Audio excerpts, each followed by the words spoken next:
السلام عليكم ورحمة الله وبركاته. أيها الإخوة في فلسطين، المحنة ما زالت مستمرة. ربنا يشيل عنهم البلاء ويرفع عنهم البلاء خالص يا رب، ويقويهم ويصبرهم وينصرهم إن شاء الله. في الفترة اللي فاتت أو في الكام يوم اللي فاتوا سمعنا أخبار كتير بعودة منصب مدير الكرة جوه الجهاز الفني. طبعا مع ظهور فكرة إن أنت هتخلي فيه مدير كرة، ومع طبعا رحيل ريفيرو أو روبيرو أو أيا كان عن النادي الاهلي. الناس بقت بتقول احنا عايزين سيد عبد الحفيظ يرجع تاني. هل كابتن سيد عبد الحفيظ طبعا له كل الاحترام وكل التقدير. كابتن سيد عبد الحفيظ هو من احسن، بل احسن مدير كوره مثلا مر في الفترات اللي فاتت دي كلها على منصب مدير الكوره، طبعا باستثناء المنصب ده اللي كان ماسكه قبليه، او اللي انا اتذكره يعني، وكان ماسكه بشده وحزم برضه، كابتن ثابت البطل الله يرحمه. طيب، مع وجود اسماء كتير واسماء مرشحين كتير، احنا اتفاجئنا طبعا وكلنا عارفين مين الاسم اللي جه. كابتن وليد صلاح الدين. كابتن وليد صلاح الدين طبعا كان وشخص من ابناء النادي الاهلي وشخص محترم، ليه كل الاحترام والتقدير. ليه الناس كانت بتطالب بسيد عبد الحفيظ؟ عشان هم شافوا سيد عبد الحفيظ. هل احنا شفنا كابتن وليد صلاح الدين؟ احنا شفناه او شفنا هو هيتعامل ازاي مع نفسيات اللعيبه ومع الامور اللي بيمر بيها الفريق الفتره دي؟ لا، فنديله الفرصه طبعا.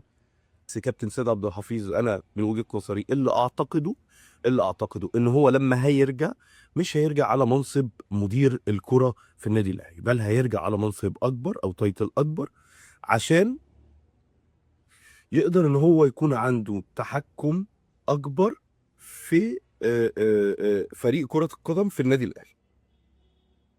فده باختصار قصة المدير الكرة وليه سيد عبد الحفيظ ما رجعش. ولكن سيد عبد الحفيظ اطرح على طاولة المفاوضات وعلى طاولة كابتن محمود الخطيب ان هو يرجع مدير للكرة. ولكن انا ما اعرفش الرفض جه منين. احنا اتفاجئنا زي ما كل الناس اعتقد اتفاجئت ان وليد صلاح الدين او كابتن وليد صلاح الدين، طبعا مع حفظ الالقاب، هو اللي هيبقى مدير الكرة، مع عودة كابتن عماد النحاس بانه يقوم باعمال المدير الفني الفترة اللي جاية. طبعا كابتن عماد النحاس انا بكن له كل الاحترام والتقدير.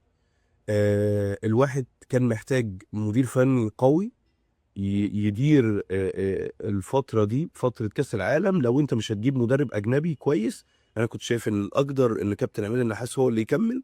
ولكن الأمور قالت إلى إن ريبيرو هو اللي يجي يمسك، وكابتن عماد النحاس يبقى مساعد ليه جوه الجهاز الفني، أيا كان التايتل أو المنصب بتاعه إيه جوه الجهاز الفني. طيب، مع فترة التوقف الدولي دي، إحنا كل اللي محتاجينه ان احنا نؤمن بان كابتن وليد صلاح الدين وكابتن عماد النحاس ونبقى في ظهرهم عشان نرجع الطريق اللي احنا ماشيين عليه يبقى ماشيين عليه صح، او نرجع الفريق للتراك الصح بحيث ان احنا نكمل الدوري، او نكمل الفترة المؤقتة زي ما إدارة الأهلي قالت إن الفترة المؤقتة دي نخلصها ونشوف إيه المدير الفني اللي هيجي بعد كده. حلو. حلو. المدير الفني بعد ما اتطرح او فكره اعلان ان ريبيرو مشي خلاص من الاهلي وخلاص، قدمنا له التحيه والشكر والتهنئه على الفتره اللي قدمها، اللي زال خرا تقريبا. ولكن بعد ما هو مشي بقينا بنطرح 88 الف اسم 995 لاسماء ناس كتيره.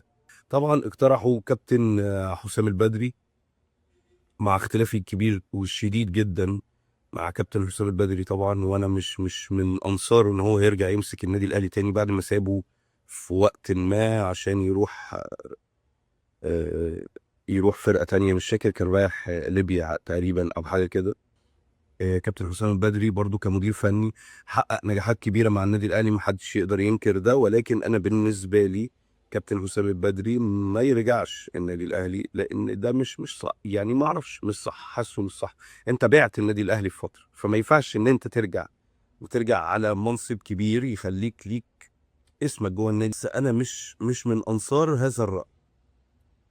اقترحنا بقى 40,000 اسم، منهم باتريس كارتيرو، وناس قالت جوزيه جوميز، وناس قالت ده بيتسو موسيماني، وناس قالت ده هنروح نتعاقد مع مارك روسا، وفي ناس قالت هنروح نتعاقد مع المدير الفني بتاع بالميراس. فالاسماء اللي بتطرح دي كتير، انا شايف زربيح اسماء. فاحنا مش هنشوف حاجه دلوقتي، ومفيش حاجه متحدده غير ان كابتن وليد صلاح الدين بقى القائم باعمال مدير الكره في الجهاز الفني، وكابتن عماد النحاس القائم باعمال المدير الفني في الجهاز الفني في النادي الاهلي. فلهم كل الاحترام والتقدير، نقدم لهم كل الدعم، ونحاول ان احنا نكون جنبهم لحد ونوقف نزيف النقاط اللي بيحصل بقاله فتره جوه النادي الاهلي. بعد ده كله، قول لي ايه الاسماء اللي انت حابب ان انت ترشحها تاني، او قول لي ايه الاسماء اللي انت بتتمنى ان هي ترجع. وهل انت معايا في الرأي في ان كابتن حسام البدري يرجع ولا ما يرجعش؟